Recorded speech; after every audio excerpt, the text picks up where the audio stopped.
What's up, everyone? Okay, okay, today we are here with Becky from her YouTube channel, Broke to Boss Girl. And I wanted to introduce you guys again. I know most of you guys know about her, but I realize now that our audience are actually like fairly separate. Like usually they follow us more for our personality than necessarily that we do dropshipping videos. But just completely separate of how many subscribers a dropshipping YouTuber has, the amount of views that they get on videos is pretty similar, which is really, really interesting. Yeah. So you're in Colombia now, right? Yeah, I'm in Medellin, Colombia. I've been here for a week now. And I really, really love it. It's a different vibe to Nicaragua, definitely different. But I really love it. Yeah. I mean, it's also like living in Santo Domingo isn't really the... I mean, there's a lot of much more like open and chatty places. Yeah. And towards the end of my time in Nicaragua, I definitely traveled more to Granada, San Juan. Like I just got out more, especially at the weekends. Yeah, that's good. So yeah, I got to see a lot more of the country. So that was nice. Yeah. That's cool. And that's so you heard about that from Mark's brother, right? Ryan? Like he would Medellin? Medellin, yeah. So I'd heard of it before. Basically, it's supposed to be like the Chiang Mai, Thailand on this side of the world. Like there's so many digital nomads. Yeah. A lot of people are moving here now. Obviously, it's much closer to the US than Thailand. So there's more American nomads that move here because it's just easier. But yeah, Ryan, Mark's brother, was here and he absolutely loved it. And everyone I met in Nicaragua who had been said, you're absolutely going to love it. And I thought they might be hyping it up a little bit too much, but it is really amazing. That's awesome. Good to hear. So let's see, when did you publish your Udemy course? So it's not on Udemy. Or not Udemy. I just say Udemy in before course, but you did it on Teachables. So why? Yes, I published Teachable. So I published it on, I think it was the 28th of January.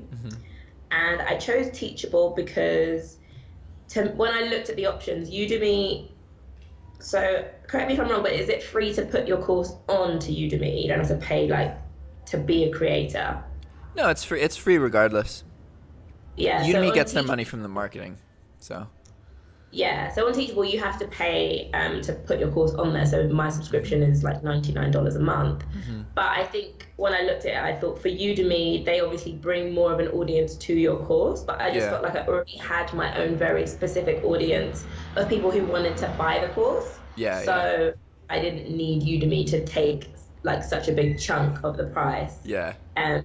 So I decided to go with Teachable. And since then, like I'm glad I did, just because I feel that Udemy is pushing that they are a $10 course site, because I don't know if you've seen it, but recently on YouTube, I've had Udemy ads running before videos I'm going to watch. And it says something like, what could you do for $10? Yeah, change your life for $11.99.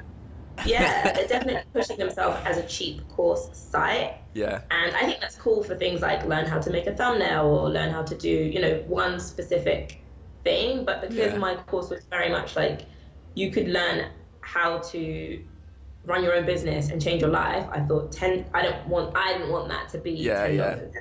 Yeah, there's people like my parents recently, or okay, I say recently, but it was like 5 or 6 months ago. And I say parents, but really it's my mom and her boyfriend. They dropped $40,000 on a course about Amazon FBA. And it's not just a course. It's also a laptop. It's also plane tickets. It's also like purchases of inventory. So it's not just 40 grand on a course, but it was a $40,000 credit card payment. Like, holy crap.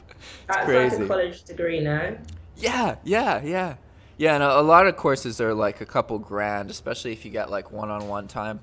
So I understand not wanting to sell a course for like 10 or 20 bucks. Definitely. Yeah. So I went with Teachable just because it allows you more control of kind of like your pricing. And because I had my own audience, I could send them directly to it anyway. I'm not really relying on people to find it who happen to be searching Udemy. So I went with Teachable. What's Teachable's revenue share? So they take so they don't take any of the sales. I just pay them $99 a month. It's just that's good. Yeah. Like at first, maybe the second or third month not so great, but after you gain more traction, then it's going to be the same cost, even though you have way more sales. Yeah. And the whole. Go on. No, it's fine. Oh, the only difficulty that I found was that because obviously my course is for the UK and Teachable, I guess, is more for the US, so I had an issue with processing payments in pounds sterling. So I can't actually accept payments through PayPal on Teachable, which is a little bit annoying. So I had to set up with Stripe, which it's fine. It's just new for me, and so I use Stripe, and they are it's basically like PayPal. Yeah, like Aiden as well, pretty much same thing. Yeah, kind of like PayPal, and they take. Oh gosh, I should know this off my head, but I think they take a small percentage of each of the payments processed. It's less than. I think it's around 2% of each payment processed. Yeah. Yeah, typically any payment processor is going to be around 3%, whether you're processing credit card payments or using PayPal, that kind of thing. So I probably should have asked this at the beginning for the people watching this, but so what is in your course? Like, what do you feel is like, if you had to think of like the student who would benefit most, what does that student look like? Okay, so as I said before, it's for the UK. So it's basically teaching people dropshipping on eBay UK. And as far as I know, there wasn't any other course out there that I could find that not did a big course, at least. Yeah, not a big course that, and especially not one that you could like, who you knew the person teaching it. So like somebody who's like puts themselves out there or something like that. That was a reasonable price for just a course. Yeah. And so my course teaches how to dropship on eBay UK. It goes through the basics, like what is dropshipping, because I wanted somebody who really wasn't sure about dropshipping to be able to take it as well. So it goes through the basics of what dropshipping is, how the business model works, retail arbitrage aspect of it. And then I obviously use the optimization strategy of finding items at the source and optimizing the titles myself. So that is the key focus of the course, how to find those items, goes through exercises on how to optimize the titles, what you need to be looking for when you select items, what kind of things can sell. So basically, I based it on a lot of the questions that I got from my YouTube channel, which was really helpful because having a YouTube channel and making a course is like, it's perfect. It goes so well. Yeah, because you see the questions that come up over and over again. Yep. So you know those are the things that people struggle with the most. And it's a lot of the times it's things that I wouldn't have thought of, because if you didn't happen to struggle with it, you just assume everyone else knows. Yeah. But of course, everybody doesn't know the same things. They might know something different or have been told something different. So I go through my sort of process and my strategy that I've used to get to the point that I'm at now. So that's the main thing of the course. It's all about optimization, pricing at 40%, and getting those higher margins and how you can do that. Yeah, because you don't really undercut, do you? Never. Even when somebody snaps my listing, I keep my price at what it is and it still sells. I recently started doing this thing where when I have an item that sells repeatedly, I start putting the price up and it still sells. Yeah. Once you have that traction. Yeah. It's all about momentum. That's really cool. It's going to be interesting to see how things evolve as well. Like, because once you have any kind of product and your YouTube channel, that subscriber number just directly correlates to your income. And like, okay, from my course, the first month was the biggest, obviously, because I've been talking about it for 5 or 6 months. And then the second and third month after that were the same amount. And then last month it doubled, like over doubled. I have no idea why, but and I looked at the analytics, and it's all from people using the direct link from YouTube. But it's just crazy to be like having some kind of income that, like, the workload didn't double. Nothing really doubled. I mean, there's a few more questions to respond to. We're talking about like 30 minutes of work a week. Like, it's really not that much, And it's just crazy. Done the work beforehand, so all the information's there. People can go through it. Yeah. So my course also has like a Facebook group that is just for people in the course, because I have my open Facebook group for eBay UK dropshipping, but there's so many people in that now that I didn't want people's questions to get lost and me not being able to answer. So I started a separate group so that I can get back to my students more quickly. That's good. And that's basically most of the work if anyone has any questions. And I've also been doing, I can do this now whilst the course is still quite small and I don't have so many students. I don't know how long I'll be able to keep this up, but at the moment I have been like reviewing people's stores for them. So if they send me their name of their store or the username, I'll go in and just have a look at their listings and give them some tips on things they missed. Just some feedback which people have been finding helpful. And it's so nice when someone posts like, oh, I just got my first sale after taking the course. Like, I'm like, oh, it works. Like, people are actually learning from, like, I've been able to put something together that communicates what I do. Yeah, it's so satisfying when people, like, it's one thing when you see numbers, you know, but it's kind of like if you ever meet any of your YouTube subscribers in real life, then suddenly it's like, wait a second, these are real people. Like, I know that. No, the only time that's happened was with Carlos, because Carlos knew me from YouTube, and then I met him, and that was just weird having that dynamic. But I'm doing my first YouTube meetup in Pittsburgh when I get back, the day I get back to the States. So I think there's going to be like 2 or 3 people maybe. I know I have a couple confirmations that people will come, but you know, who knows what'll actually happen. But that'll be cool. I've had requested to do one in London.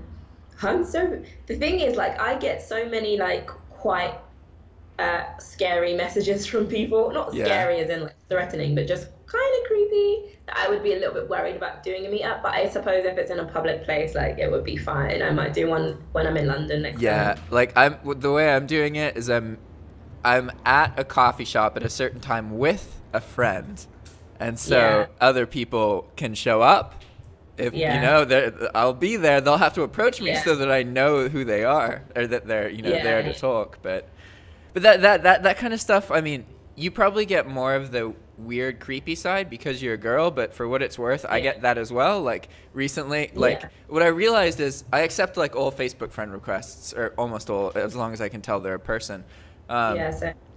And because I assume they're from YouTube or the course or something. But recently I've been accepting people, and then they're trying to like small talk and send me pictures of their dick. And I'm just like, what?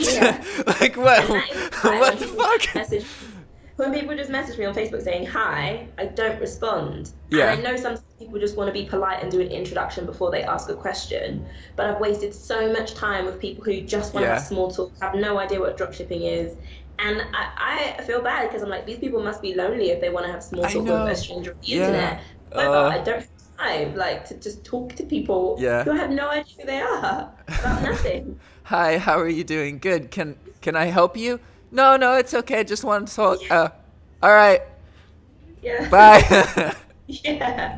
So it's easier when people ask questions if they just send me their question. They feel like it's rude. But I'm like, no, send me your question. You don't even have to say, hi, how are you? Just send the question and I'll send the answer. And then I move on. Yeah, that's the same thing I tell people is just send direct questions, because the way I look at it is like, okay, how much time do I have to give to help? Do I have to figure out what's wrong, or is it already obvious? Because if it's already obvious, I'll always respond. But if I have to figure out what's wrong, then it's like, all right. Yeah, when people say, I'm having trouble, please can you help me? Or please can I ask you a question? I'm like, asking if you're going to ask a question is a question. Like, you just did. Just ask me the question. I'm happy to help. Yeah, I get a little bit irked when people are like, Jack, I need your help. And it's like, you don't need my help. You want help, but you're going to be okay probably. Yeah. What's so let's see. I'm trying to think if there's any other questions about course related stuff. So is there any surprises that you've faced? Things you thought would happen about the course that didn't, or things that changed? So I honestly thought there would be negativity about the course based on my experience with YouTube. So with my YouTube video, no matter what I say, I could make a video saying that the sky is blue, and somebody in the comments will be like, well, sometimes the sky is grey, so you're wrong. You're a fuckhead. I just got so used to that. When I launched the course, I was just sat waiting for somebody to message me and be like, well, you said this and that's not true. And it just never happened. The only feedback I've had has been positive. I put in the closed Facebook group, seriously guys, if there's anything you want me to add, if there's anything that's not clear, tell me, because I've never done a course before. Yeah. So I'm happy to change it if there's something that isn't clear. And I haven't had anyone say like, I didn't understand this, can you redo it? Or this doesn't make sense. It's been all positive, and the people who have purchased the course are happy with it, as far as I can tell. I haven't had any feedback, and I've asked for, I was like wanting feedback so I could it's kind of hard to get the feedback sometimes. Yeah, but people, I was surprised. I was kind of waiting for people to throw tomatoes at me, and it just never happened. So that was a nice surprise. Yeah, definitely. And that's something that I've experienced as well. I'm sure I talked to you about this at some point, but back when I first released the course, and I was in the middle of losing one of my main eBay account, or at least I thought I was going to lose it. I was doing videos about that, and like, you'd think that a couple people would purchase the course and then see that and freak out and message me, but like 3 people messaged me and they were like, "Hey man, can we help? Like, what's wrong? I'm sorry that you've provided us this service and we really like it. So what can we do for you?" And I was just like, what the fuck? The people on YouTube, like, I think there are a lot of really supportive people on YouTube, but the thing is, they're nowhere near as loud as the assholes. Like, nowhere near as loud. And it's easy. And it's sad that like you can read 10 good comments and then one comment can bring your mood down. It's hard to sound. It depends on what the comment is. Like, I get a lot of like, show us your jugs, or like random sexual comments. I don't care about those, because the person's just trolling. But when one thing that I find frustrating about YouTube in particular is people no matter what I say, there'll be someone who just needs to find fault in it, not taking into account the fact that this is just YouTube, this is just my experience, this is just my opinion. And if you disagree with it, it's fine, but disagree constructively rather than just saying you're wrong. Or the other frustrating things is when people disagree constructively, but they're wrong. So I had a huge thing about taxes and VAT, and I didn't want to make a video for such a long time until I had consulted an accountant to make, because I kind of knew, but I'm not an accountant. So I consulted with an accountant to make sure I had my facts correct before I made the video. And then somebody underneath made this long like calculation of why I was wrong, and they were wrong. And it was just like, no matter what I do, no matter how correct I am, somebody will just disagree, not necessarily to be nasty, but that's just YouTube, isn't it? And I think it's really important to have a kind of healthy disconnect. So for me, there's like 3 main things that I do to work around that. And one is scheduling videos. Not doing the videos live really helps me like be a little bit detached, but still know what's going on. And 2, I don't read comments in the morning. I used to have a habit of I would wake up and just read YouTube comments on my phone like straight away. I don't do that just because it fucks with my head. Notifications on my phone. Like I dedicate specific time to read public comments, because you have to be in the right like mindset to just be like, this is work and I just have to do this and then move on with the day. Because I used to do the same thing. Thanks for your opinion. I used to have the notifications on my phone, and I'd roll over in the night, check what time it is, and someone said something, and it just ruins my whole vibe. So now I definitely specifically check them once I've done everything I need to do with my day, and I have like the energy to deal with whatever might have been said. That's smart. Another thing that helps me a lot is having a separate group of friends, or like something not work related that they know me very well. Like, I didn't really have this at Grindspace because I didn't have the time. But the people I'm living with now, like, they know that I'm like, I like being around people, but I don't like talking to people so much. And so I'll work around. They know me, and so it's really like, it's great to be able to interact with them and just be myself, because that helps me remember who I am, kind of. Whereas when you do a YouTube channel, especially if it's like, you know, about everything, then you get kind of lost, you know.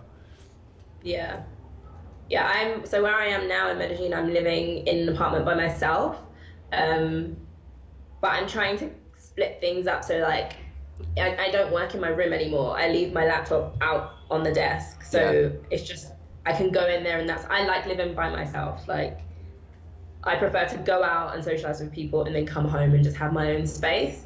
But within the apartment, I'm like, okay, this area is for like work and stress, and then everywhere else in the apartment is my area to do whatever I want. So there's different ways to do it.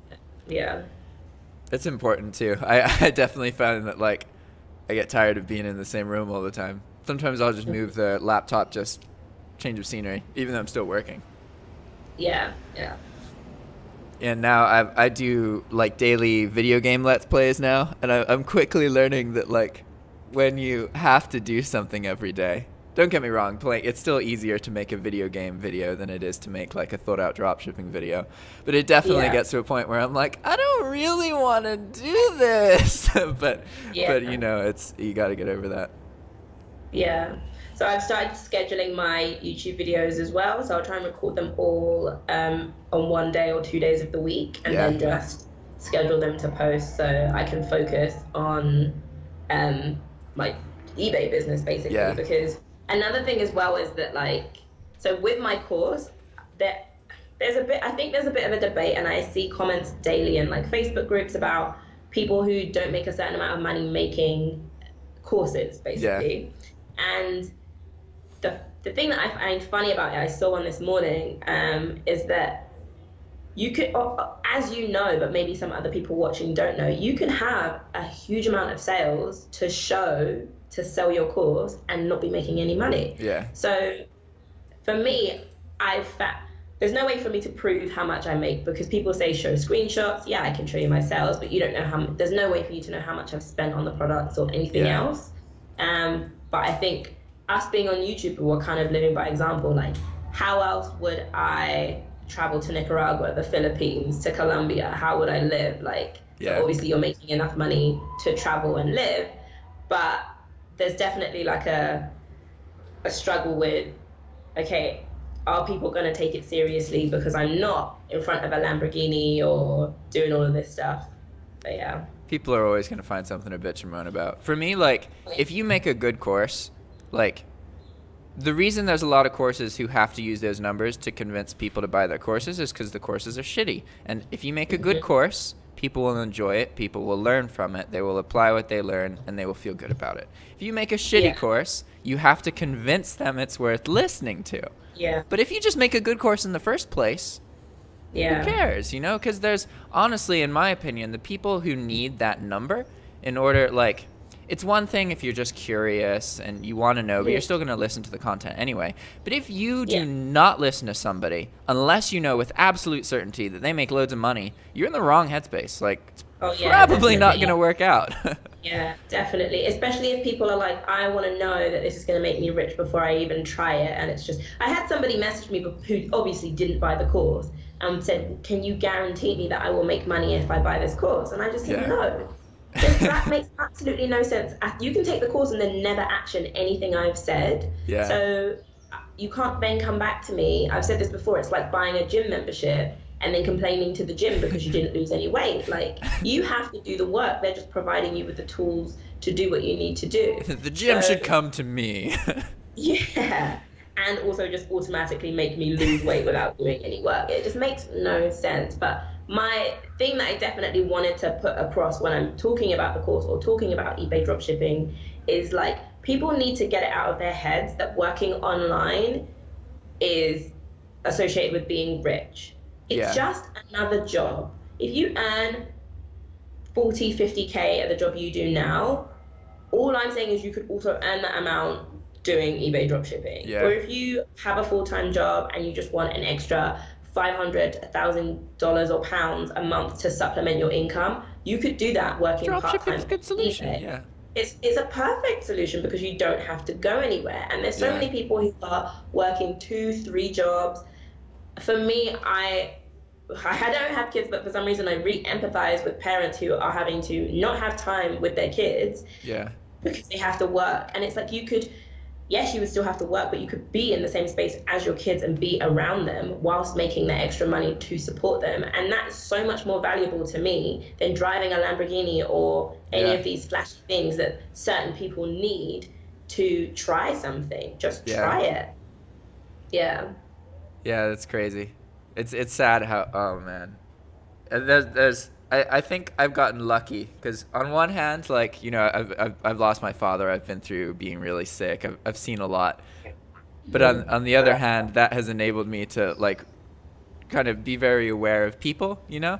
And it's often very obvious, like when someone's interests are in the wrong place, you can just like, there's nothing you can really tell to them or say to them, you know? Yeah. Not going to be like, oh, you shouldn't do this. Like, yeah, they want, you know, like easy money and quick money, and that's not eBay dropshipping. And I don't know a single successful eBay dropshipper who would say that it is quick or easy money, because it just isn't. Anyone who says you could make, you know, thousands in a short space of time is saying that to you just to sell you something.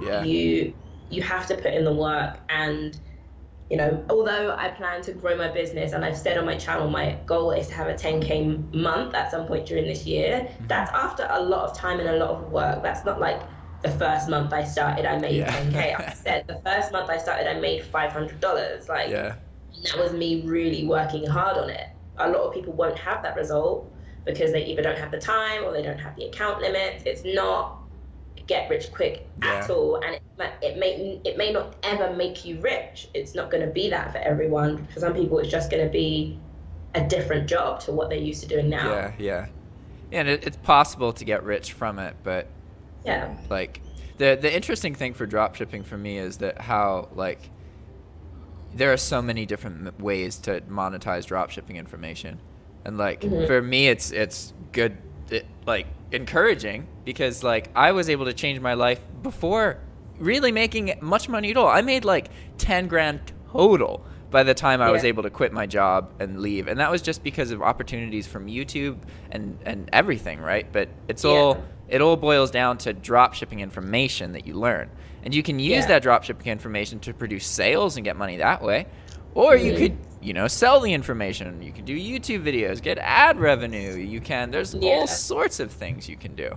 Yeah, and I think another thing as well about working online and running an eBay business is that anyone who wanted to do it also, whether it's someone who takes the course or not, I would recommend having another kind of form of income at some point anyway, because even for me, eBay is my main thing. It's where I make the bulk of my money, but it would be silly to just have eBay as an income stream. It's online, so I guess it's easier maybe to have different things because you don't have to be in a certain place at a certain time. But other than that, other things could happen. You can't, like, it's unlikely, but eBay could shut my account down for whatever reason, or, you know, anything bad could go wrong with it. So, or even something temporary. At first I kind of thought, say again? Or even something temporary could happen. Something temporary could happen. Sales could dip. One of my suppliers could stop working with me. Anything like that could happen. So at first I was a little bit funny about doing a course, because I thought, how do I feel about making money off of something outside of eBay and potentially making more money off of that than eBay? How do I feel about that? But it makes sense to diversify, and I would recommend that, although don't jump around and try and make money, try and start 5 different things at the same time. Once you do have your eBay business going, that's amazing cash flow that's coming in every month. And once you have that, you can then explore other things. So this year, I don't think I've mentioned this on my channel yet, but this year I'm planning to do a Shopify store. And adventure. Yeah, so eBay store has allowed me, obviously, the cash flow to think about even doing that. And I'll say as well, the reason why I'm doing a Shopify store is because I realized that I know an influencer in a niche that I could quite easily dropship on Shopify. So I was like, okay, I could just use this person who's an influencer and do it differently. That's the biggest obstacle, is getting traffic to your store, and most people are like, oh, you can just use Facebook ads, but and I don't understand. I've taken like a couple of courses and watched videos on the whole Facebook thing, and it didn't click with me the way that eBay dropshipping did. I was like, okay, I still don't get how that's going to definitely make me money. And some people do get it, and that's great for them, but for me, I was like, no, I still didn't understand that. Once I realized I could solve the issue of getting traffic to a store because I know an influencer, I was like, problem solved. I'll give it a go. And so you're in an area where you'll probably meet more people like that. Yeah, exactly. So that's a plan. And again, that's another income stream. And I don't think there's anything wrong with having another business, as long as you know that, like, once I got the course done, because I spent so much time on it, I was like, okay, I need to refocus on eBay. So the next 3 months is going to be eBay focused, and after that, try new things. Yeah, that's really good. Yeah, it's definitely important to diversify. And for me, it helped a lot with the bulk work, because like there were a lot of kind of risks I weren't taking that I needed to take in order to learn. Yeah. And it wasn't really until I had the Udemy course and the YouTube channel and all of that providing me about $1,000 that I'm like, okay, even if I lose a little bit of money, I'm still earning money from this other stuff, so I'm going to be okay, you know? And knowing that has really helped me just learn more, because I don't have to worry about, like, okay, I can't afford for this not to work. Like, people say that that's important, and it's definitely important to be ambitious and have drive, but at the same time, like, it doesn't last forever, like, when you're in that state, you know? Yeah.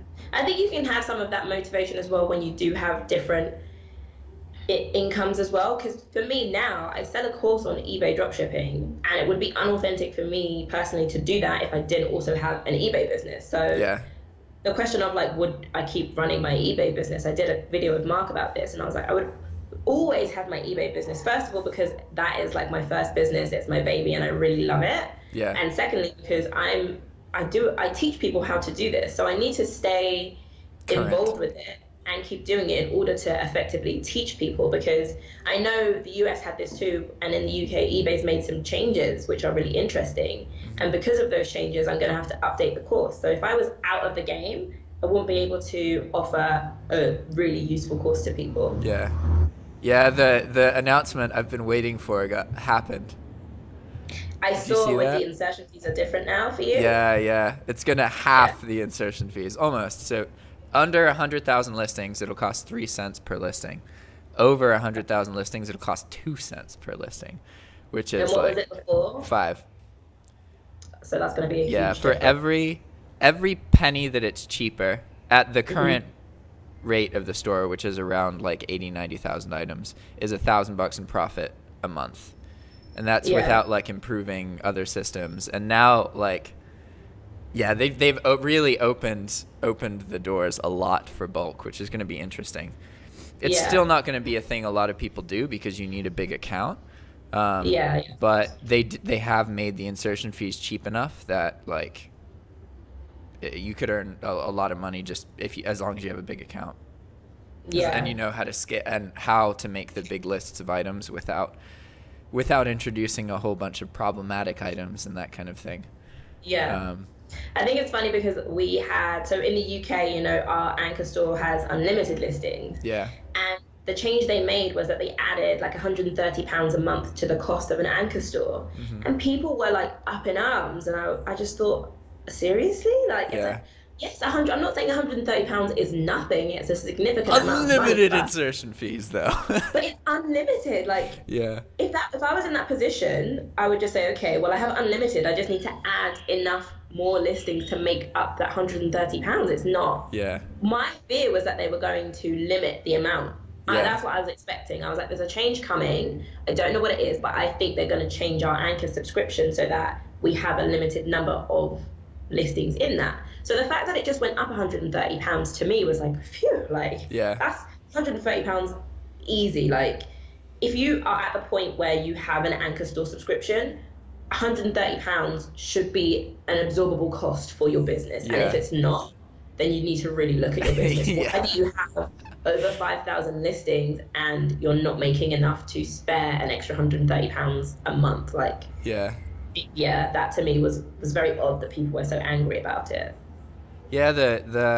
I know one guy who does bulk in the UK, and he does really well.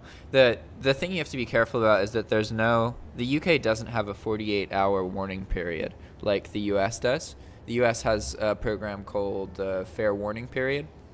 So if you get a copyright infringement or anything like that, you'll have 48 hours to fix it. And as long as you fix it, then it does get counted against your account, but on like a rolling timer that resets every month. So like I've gotten suspensions before, but I've never been banned even posting 100,000 items at once, you know. But in the UK, you don't have that protection, so you do have to be more careful. Like if you're listening to this and you're doing any of this work in the UK, then it's important that you do actually go through eBay's Vero list and remove all of those from your items. Whereas in the US, you can get away with ignoring that list and just working with the ones who report you. Yeah, and it's not just Vero items, it's like knives as well. I've got warnings for a lot, and sometimes it's not an actual knife, it's like a toolkit that includes in it, like those box cutter knives. And I haven't even thought, and then eBay's warned me and been like, you can't list knives. And then I've done it again, and they're like, okay, seriously, you can't list knives. Like, stop doing this, basically. I'm like, oh, I didn't think that would count as a knife. I'm thinking like an actual kitchen knife. So there's other items outside of the Vero list that you can't list, or you will get into trouble. So I use Walmart as a source, and they have a lot of like assault rifle components, like parts that you can add to assault rifles. And I've now learned how to get rid of all of them, but they're words like scope, rail, mount, red dot sights, and they're all things that get those weapon bans on eBay. And Walmart is such parts of a weapon that you can sell, aren't there? You can sell like certain parts. So you can sell accessories for a weapon, but you cannot ever mention any form of assault rifle in any way whatsoever. So you can sell stuff that's compatible for an assault rifle, but you cannot say that it's compatible for an assault rifle. It has to be just like a component for firearms. I list in the US now. I also like dropship from Kmart in the US, and I just stay away completely from anything weapons related. Like, it's just so foreign to me, and I'm so uncomfortable with it that I wouldn't even know like what it's for, or it's just something weird about it to me. So I'm like, okay, I'm just not going to list anything that could even be attached to anything weapons related. I'm like, I have no idea what that even does, because obviously in the UK we don't have guns. I have no knowledge about guns. I'm just like, no, I don't want any involvement in this at all. There's what was I going to say? UK guns. I lost my train of thought. Weapons. Nope, I don't remember. Gone. It's gone. But I'm finding it really interesting dropshipping in the US. It's so different. Different in the sense that I'm finding things sell repeatedly more so than they do in the UK. It's so a my much bigger market. best-selling items in the UK might sell once a week. In the US, I have items that were selling daily, like twice a day, and that just never happens for me in the UK. That's how most, as far as I know, most US-based optimization format dropshippers earn most of their profit from a small portion of their items that are selling on a frequent basis. And so they rely very heavily on those items. And I think that is one thing that causes so much fluctuation in sales, because you can find that somebody has like, okay, 20 sales a day for a month, right? But 6 of those sales are for one item. And then somebody comes along and starts sniping that item, or 100 people come along and start sniping that item, and those 6 daily sales go away. And it's interesting how often a lot of the profit actually does come from a small selection of items. And I think in that way, my UK business was more protected against people who would snipe, because my sales were so spread. That if they were using like the DS Genie method, or they were looking for an item that sold more than 4 or 5 times in the past 30 days, the majority of my store would not meet that requirement to copy it, because I sell different things every day. So it was nice to have that spread where no one's going to pinch any of my listings. That reminds me of something I've learned from bulk recently, and that's that, like, okay, so now what I do to post is I have the same list of items, and I just reiterate it every 30 days. So I take all of my items down and then repost the same list I used last month, minus the out of stocks, minus problems that happen, that kind of thing. But what's really interesting, and this is something that I observed in the States as well, because I was doing bulk on a different account, right? But using the same list of items to post. And what happens is that you get different sales. Like, I don't get many repeat sales, but that's also because my focus is on getting things to sell the first couple times so that I can be immune to the snipers, really. But it's so odd to me, and it's really opened my eyes, that you can post a list, think that you know the items that are going to sell from that list, post it the next month, and then it's like there's a couple of the same items that sell again, but Yeah. mostly everything is different. And it's just like, it really shows me that a lot, it's not just about the item that sells. It's not about having a hot item. It's about having an item that's in the right place at the right time. Yeah. And that is important to understand. Yeah, I really agree with that, because obviously a lot of the question that we get a lot is, which item should I post? Yeah. And honestly, depending on your strategy, well, no, any strategy you do, there is no like list of these are the items that sell on eBay. And so often people are like, tell me what sell. And what's the secret? Absolutely. Yeah, and when people ask me that, I don't know if they want me to specifically send them a URL link to something to put on their eBay store, or whether they want me to say something like office chair. Like, I don't know, when people say, what should I sell? What do you mean, what should I sell? Sell anything. Anything can sell on eBay. So it's difficult. And I've had so many requests to do videos on it, but it's like, what would I even put in the video of what to sell? Even if I just went in my store and showed everyone what I sold, no one would get money off of that, because you could list it and not sell it. You probably wouldn't sell it if you copied it, because most of the items in my store I won't even sell. So people kind of what? Yeah, there's a lot of things people don't completely understand, and they're just confused, really. But that is definitely something that most people waste a lot of time on, is trying. It's not that it's hard to find something to sell. It's that people waste way too much time thinking about what to post instead of just posting items. And that's why I always encourage people to, instead of finding an item, posting it, find an item, posting it. What really helps is to make a list of like 10 items that you like, and then go through and post them, and then make another list. I do that up to, so what I've started doing now is whatever my target is for the month, at the beginning of the month, just make that amount, put that in a list. So if I have to sit and list 1,000 URLs, then that's what I'll do towards the beginning of the month, and then just work through that. So every day that I sit down to list, I don't have to think about that. I already have it. Yeah, exactly. Ready to go. So I just start going through the mechanics. It's so much quicker. Yeah. And so are you mentioned that you might be doing getting a virtual assistant, right? Yeah, so it's something that I have put off for so long, but I definitely feel like I'm ready to do it. And I did a video about Christmas this week and getting ready for Christmas, like this year, 2018. Yeah. And so I definitely want to have my VA being hired now, so that I have time to train them and everything. Yeah, get them to know everything. And if they're not the right person, I might have to find someone else. Yeah. And I'm struggling with it, because I want to keep listing. I don't want somebody to list. I want somebody to deal with customer service. But obviously it's much easier to hire someone and start them out with listing. Yeah, that's usually where they start off, because then you can just deal with everything else. So I might just do that anyway, start them out with listing, but tell them it's a listing job, but the goal is to move you on to customer service once you've like shown that you're okay with that and you can move on. But yeah, by Christmas, I'll probably have more than one VA, just to cover myself and be able to focus on scaling, basically.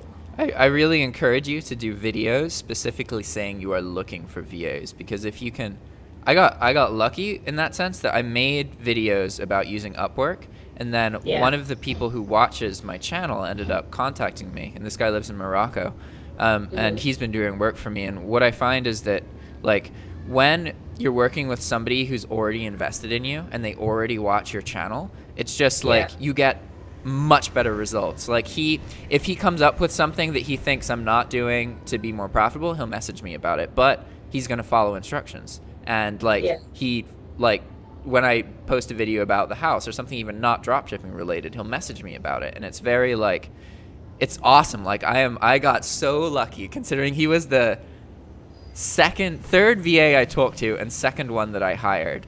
But I just like, when you're working with VAs, you'll just kind of not feel great about most of them, but then you'll find one that you really feel great about. And I think it's important to like be patient at the beginning and go through the like I had one other VA and he was doing good work, but that ambition, that desire to communicate with me, that interest in the channel didn't exist.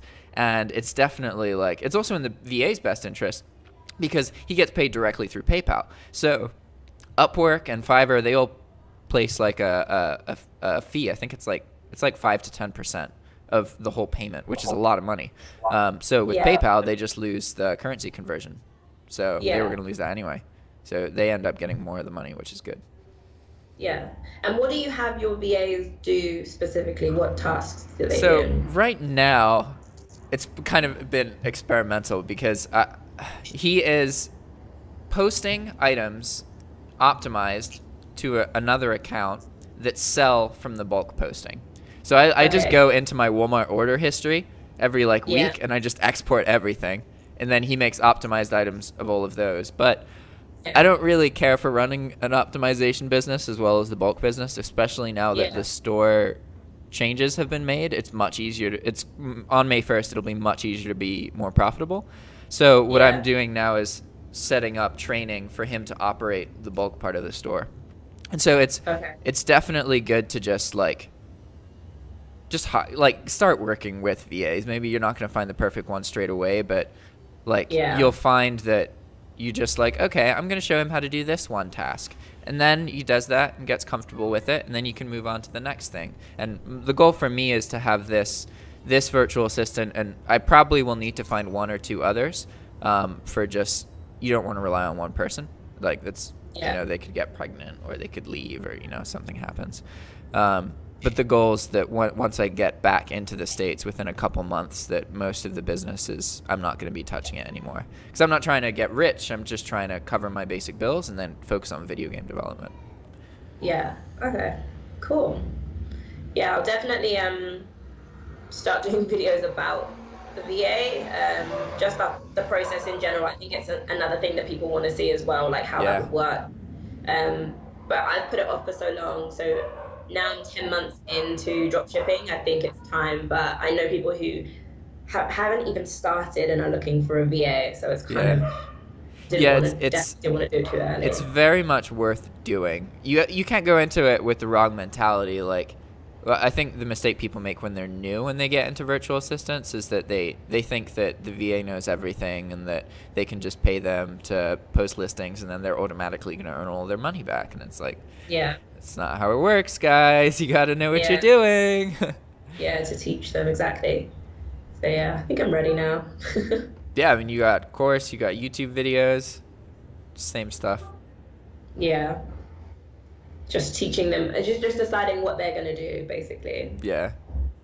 And letting go of the parts of the business that I feel like I'm the best at. Yeah. Just let go of those last. Figure out what you get really annoyed by, and then just teach the VA to do that. And then once they get used to that, just, you'll feel differently about other parts of the business. Yeah. The things that really drain me is customer service with eBay. Yeah. That's the part that really... Just people are so emotional, and it's you have to deal with their emotions as part of the customer service. Yeah. And it's just things. You're buying things. If you don't like it, you'll get your money back. It's just things, and people's emotions are so high, and that it's hard not to get sucked into it when somebody's literally, calling you a scam artist. Yeah, calling you a scammer. And this isn't to do with drop shipping where it's they notice the price. That never happens. It's always something so simple that could happen no matter where you buy something. So it shows up broken. And rather than just assuming that it got damaged in delivery, they for some reason assume you knew it was broken and sent it to them anyway. And things like that. What? Why would I want that kind of trouble for myself? Obviously it broke. It's because you're a scam artist. Obviously. But even that, sending something that's broken on a platform like eBay where you can get your money back, why would anyone do that? It's really, really frustrating. Yeah. Or I've had recently I've had people, somebody left a feedback and eBay removed it because they were using homophobic language in the feedback. I was what? What? So they've just... Well, they were, from the language, they assumed I was a man, which they, customers always do. Yeah. But why go there? What does that have to do with anything? And on eBay specifically, customers do feel I made a video where an eBay buyer called me a bitch, and it was just why do you feel on eBay you can be abusive to sellers? Bear in mind, we are the ones that pay eBay thousands of pounds or dollars in insertion fees and final value fees. eBay will look after us too if it gets to the point where you're calling us names. Like, that's not acceptable. Being ridiculous. People think it's acceptable, and it's like, you wouldn't do this in real life. Why are you doing this on eBay? It's the internet anonymity factor, just like YouTube. Yeah, except it's not anonymous because eBay has your contact details. Like, they but I mean, like, it's still... The reality is you're probably never going to know your address. And your home address. Yeah, you really want to be abusive towards me? I have all of your information. That's true. Yeah. I've always had a harder time with YouTube than eBay. I don't know. I think it's because in eBay, there's always like... there usually is something that goes wrong. And I just understand that most people are pessimistic. Like, they think the world's out to get them. They're... You know, that's just their headspace. So anything that goes wrong, I know from the beginning the buyer's going to think it happened on purpose. And even though, you know, offer free returns always, like it's stated in the listing, how can I scam you? Well, one thing that's been happening recently is that I often send chocolate with my orders because a lot of items that I sell happen to be like $31, $32. I have to pay $6 of shipping. Or I could just add $4 of chocolate and then pay less and the buyer gets chocolate. And you'd think that would be good. But the reality is that a lot of the time, the chocolate arrives before the item. And then the buyer is like, what the fuck, you scamming bastard? You think that you can send me a Hershey's bar instead of this chair? You think I wouldn't know? And then by the time I read the email the next day, the chair's been delivered. And it's just like, all right, whatever. And they're never going to be like, oh, sorry. They'll always just be in the right and not even think maybe I overreacted about the chocolate bar. Yeah. It's absurd. But that situation leads to some interesting things that are in my favor, because say that the chocolate almost always gets sent out because it's a cheap item. It's almost always available. Whereas a lot of the more expensive items, sometimes Walmart will say they have them and then they're actually out of stock. But I still end up being armed with a tracking number showing delivery, even though it was for the chocolate. But that can be very useful if the buyer is trying to fuck with me. Then I can just be like, haha, item not received case what? No. Even though it was chocolate, you know, it's a very, like, it's funny that it's a workaround, but by accident, you know. Yeah, that's cool. They're changing. So one of our policy updates for the UK is that they're now going to require tracking in order to be top rated, which is probably in my opinion, is the biggest change. I don't know why everyone was so focused on an extra £130 per anchor store when half of these people have 10 listings. But the biggest change really is that tracking, because that was a big difference from the UK to the US, was that it wasn't a requirement that affected your seller performance level. So now they're going to require you to upload tracking. So that will probably change the sources that I work with. It will basically, I mean, I don't know how many dropshippers are top rated. I am, but I don't know how many are. Anyone who does Amazon isn't going to be able to be top rated just because the tracking isn't compatible. That depends, actually. It depends on what Amazon usually uses, USPS or UPS. They will use their in their okay, gotcha. In the States they only use their own tracking sometimes. Own tracking thing. AMZL or whatever. Yeah. So it will be interesting.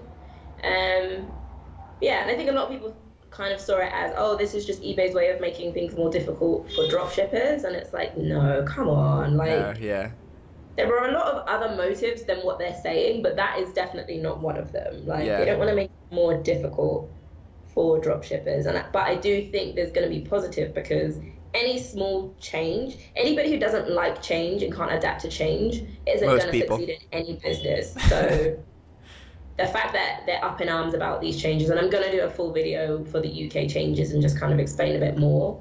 The fact that people are up in arms is probably an indication that they wouldn't have lasted very long anyway. So it's you got to view change as an opportunity to overcome your competition, who will react slowly.